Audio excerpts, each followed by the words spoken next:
Hello everyone and Assalamu alaikum. This is Introduction to Psychology Part 2 by Dear Knowledge.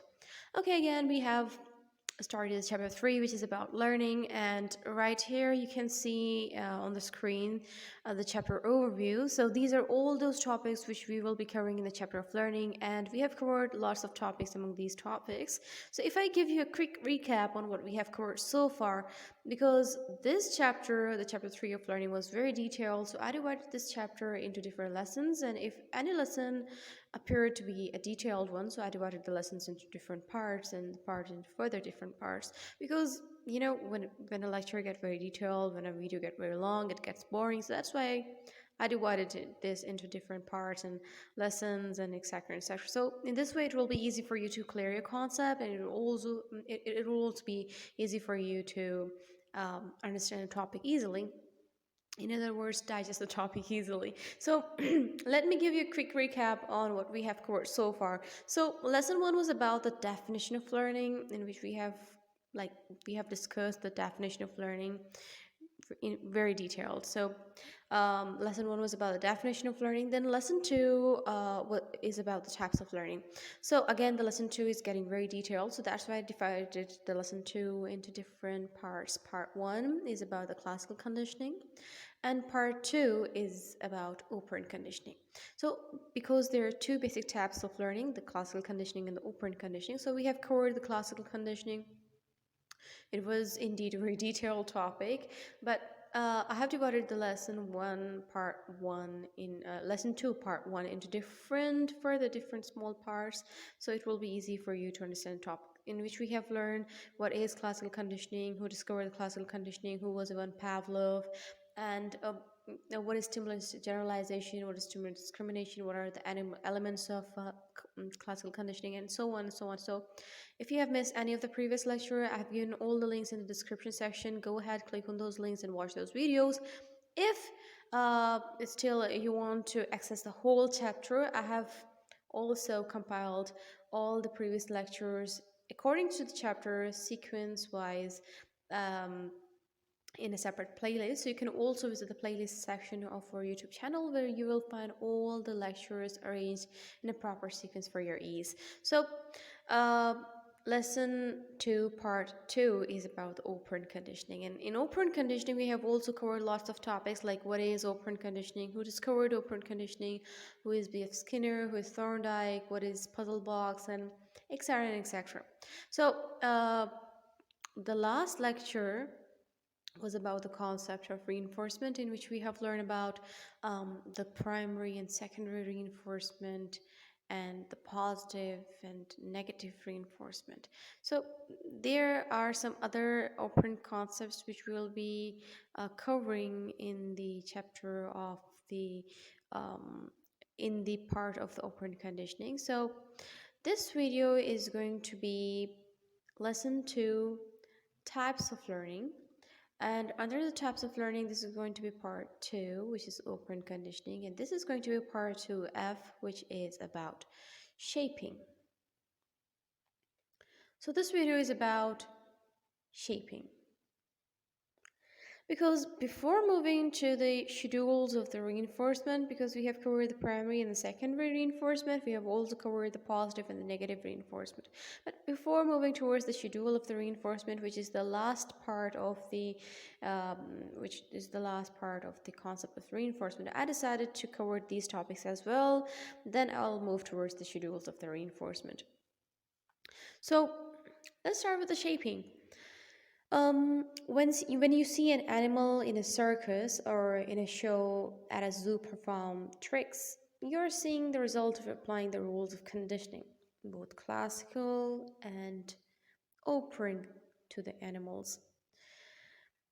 But the more complex tricks are a form of operant conditioning called shaping. So the more complex tricks are a form of operant conditioning called shaping, so in which the small steps towards some ultimate goals are reinforced until the goal itself is reached. So the proper definition of the shaping is the reinforcement of simple steps and behavior that lead to a desired more complex behavior. So, in other words, small steps towards some ultimate goals which are reinforced until the goal itself is reached. So, let's let me clear the point to you, this definition to you by sharing an example with you. For example, if Jody wanted to train his dog to jump through a hoop, so he would have to start with some behavior that the dog is already capable of doing on its own. Then he would gradually mold that starting behavior into the jump. So something the dog is capable of doing, but not likely to do on its own. So Jody would have to stand with a hoop on the ground in front of the dog's face and then call the dog through the hoop using the treat as a bait. So after the dog steps through the hoop as the shortest way to the treat, so Jody would give the dog the treat, which is the positive reinforcement. Then he could raise the hoop just a little, reward him for walking through it again, raise the hoop, reward him, raise the hoop, reward him, until the dog is jumping through the hoop to get the treat. So the goal is achieved by reinforcing each successive approximation, which is a small steps one after the other that get closer and closer to the goal. So this, the definition of the successive approximation would be small steps in behavior, one after the other, that lead to a particular goal, is the successive approximation. And this process is called shaping. So shaping is one of the concepts of the operant conditioning. And there are also other operant concepts as well. So one of the concepts of the operant conditioning which we have covered in this video was the shaping, like molding a behavior through the reinforcers. This is the shaping. And some of the other operant concepts are the extinction, generalization, discrimination, spontaneous recovery, and I think you are familiar with the extinction, generalization, discrimination, and spontaneous recovery because we have covered these topics in the part of the classical conditioning. So again, I have given all the links in the description section, but in the previous lectures, we have discussed the extinction, generalization, discrimination, and spontaneous recovery under the topic of the classical conditioning.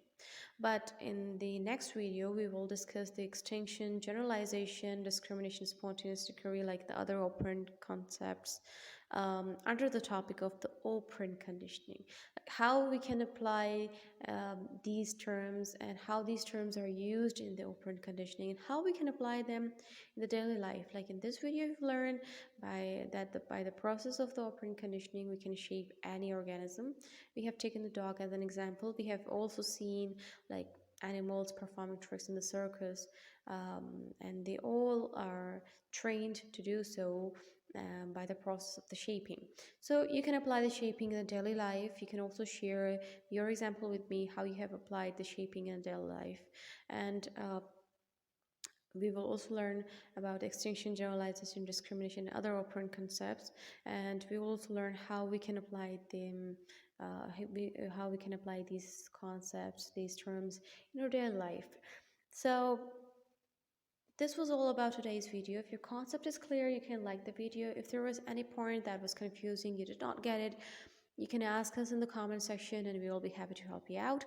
Plus, if you're new to this channel, you can subscribe to our channel, subscribe to Dear Knowledge, click on the bell icon so you will never ever miss any notification.